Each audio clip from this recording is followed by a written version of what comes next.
Marcus Kane had seen enough violence for 2 lifetimes. Special Forces, he'd traded combat boots for tailored suits, the battlefield for high-rise penthouses. He'd built a quiet career as a private bodyguard, clean, professional, forgettable.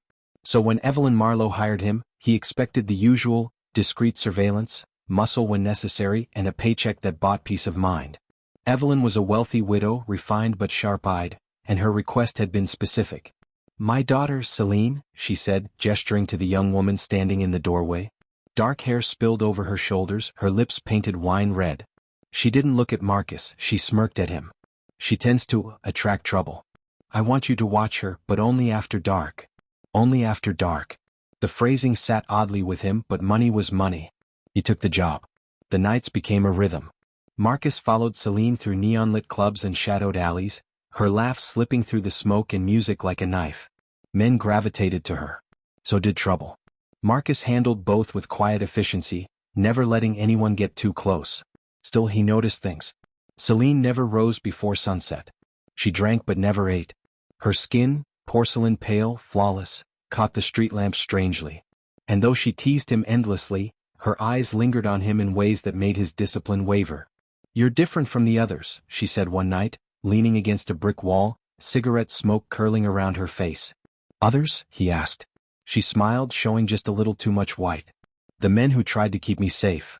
Evelyn noticed too. One evening she stopped Marcus before he left for duty. Her voice was low, almost conspiratorial. "I see how you and Celine look at each other," she said. "You're strong. Steady. She trusts you.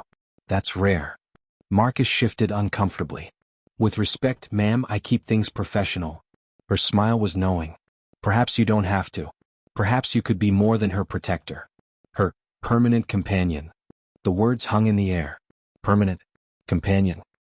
He opened his mouth to ask what she meant, but a whisper of movement behind him cut him short. Celine stood there, silent as a shadow. Before he could react, her hand was on his shoulder, her breath cool against his neck. "Mother's right," she murmured. "I do trust you." Then her lips parted. Pain bloomed sharp and sudden as teeth pierced his skin. His body tensed, training screaming at him to strike. But something else, something older and darker, coiled inside him, pulling him under. As the world narrowed to the sound of his own heartbeat, he realized why he had only been hired to guard her after dark. And why Evelyn had smiled the way she did.